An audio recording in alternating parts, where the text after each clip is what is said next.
spirit of evangelization comes directly from Jesus through the apostles. Jesus sent out the apostles. Apostle means one who is sent. The very nature of being apostolic means you're sent out. It's sort of funny because when we think of the term evangelical, we think of, the Protestant churches.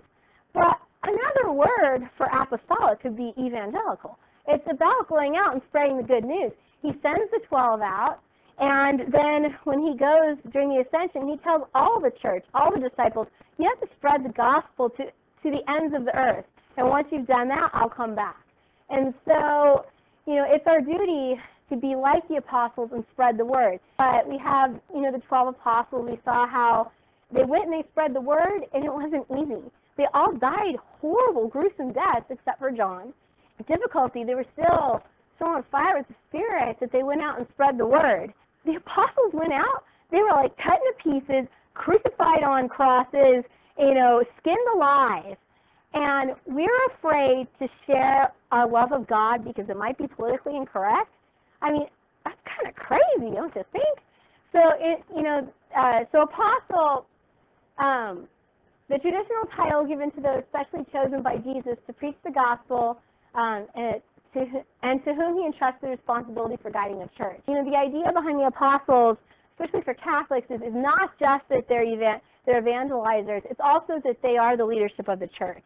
But I think sometimes we focus on the idea of the hierarchy, and we miss that evangelical part of what it means to be an apostle.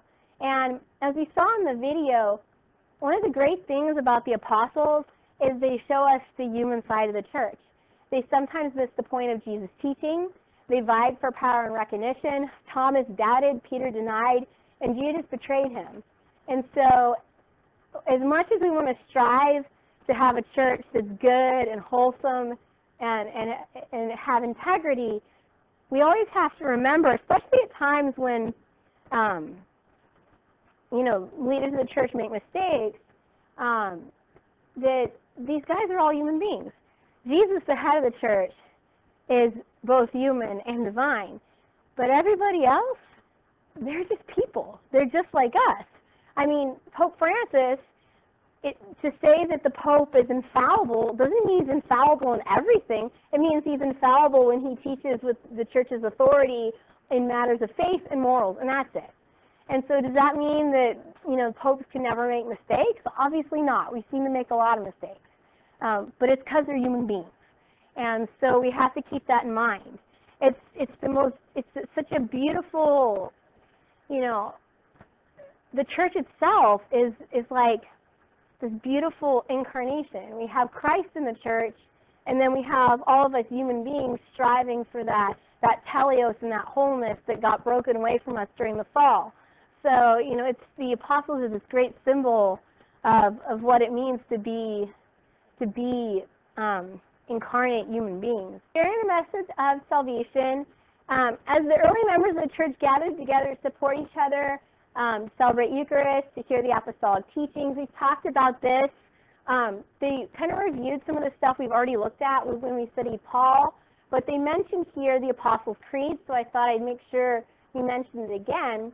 The Apostles' Creed is the essential teachings of the apostles that came down to us in the Apostles' Creed, and the church teaches that the Apostles' Creed is a faithful summary of the apostles' faith. So you guys, if you're Catholic, you all learned the Apostles' Creed when you got your first communion. You might have forgotten it, but it's the creed we say when we say the Rosary. And here it is next to Nicene Creed. So you'll notice the Nicene Creed is much longer.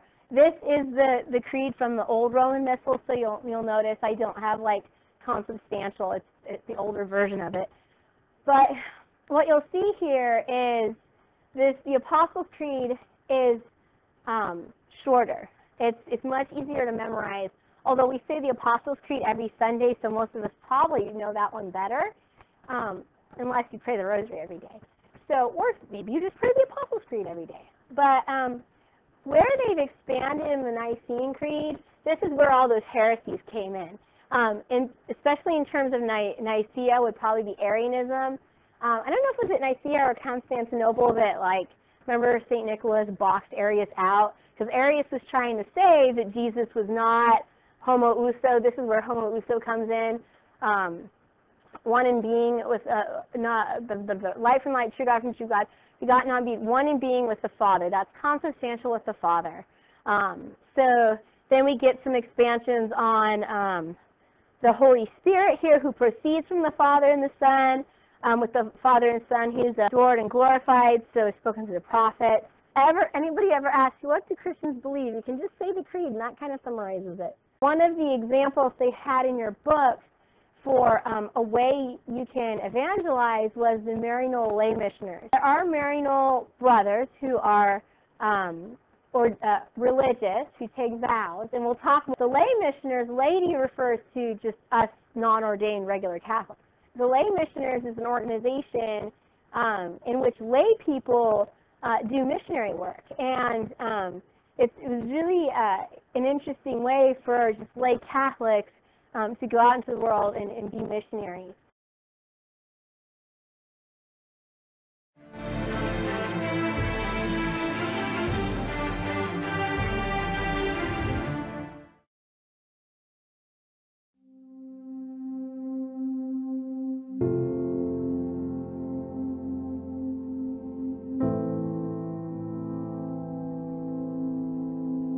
Almost half the world, over 3 billion people, live on less than $2.50 a day.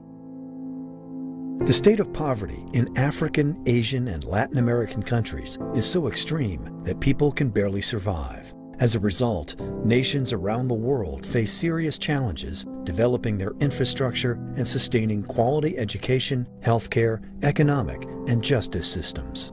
I think as we look at the human community today, the world today, inequality of so many different areas is a basic problem that we have. We look at the reality of education, the inequality of salaries, inequality of resources, inequality of land use. Today, one of the biggest issues that we see coming in the future is water.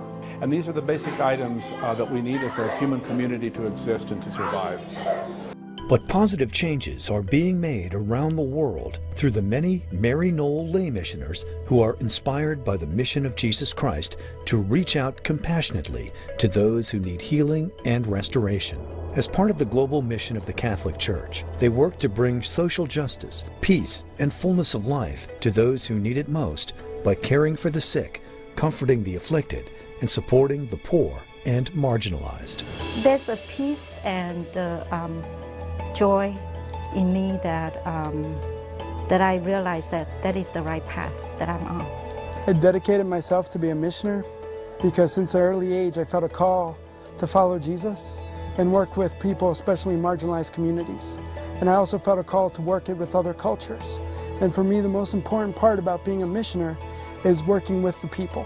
Being a lay missionary is actually being part of a community that cares tremendously for other people, as well as our earth. It's very kind of grounded in where we live, our planet, and how to respect all creation, including, of course, human beings, but nature and societies.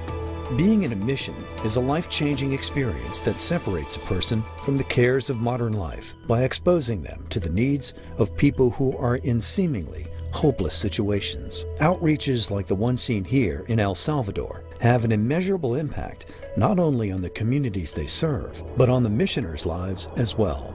I work in a health and nutrition program, specifically a soy program, and it offers a nutritional supplement program to families, marginalized families here in this community. And it's had a very positive effect on health and development. As a missionary, I currently serve with a local foundation, and we work primarily with the youth for opportunities. So we have a library, we have scholarships, we have sports programs with values of peace and education, and the idea is to help develop leaders in the community. Through missionary work, anyone can give back to society using the skills and gifts they've been blessed with and work for sustainable changes in an overseas community, in the global church, and themselves. We offer people a 3.5-year experience as an initial commitment to work overseas, use their professional talents, out of their faith commitment. And oftentimes I will be asked, what's the difference between Maryknoll missioners and many other humanitarian organizations that do great work around the world? It's our faith commitment.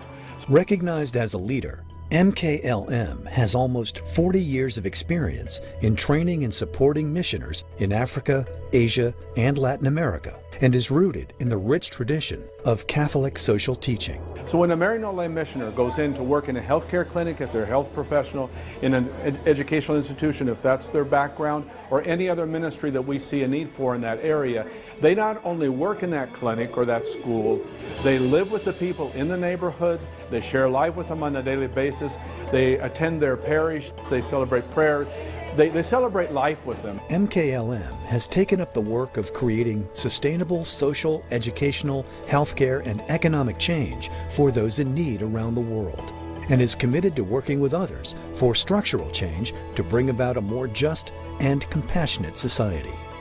It's a tremendous privilege to be a Maryknoll missioner. It allows me to share the talents that God has given me. It's been a tremendous opportunity for me on all levels, and mutually beneficial. I receive much more, I feel, than I give. I would like to invite the people, my family, my friends, and anyone who would like to just to get a taste, to get to know how the people in the third world country live, to come and see. It's nothing like you see it with your own eyes. Maryknoll Lay Missioners, where the compassion of the faithful transforms lives. For more information, please visit mklm.org.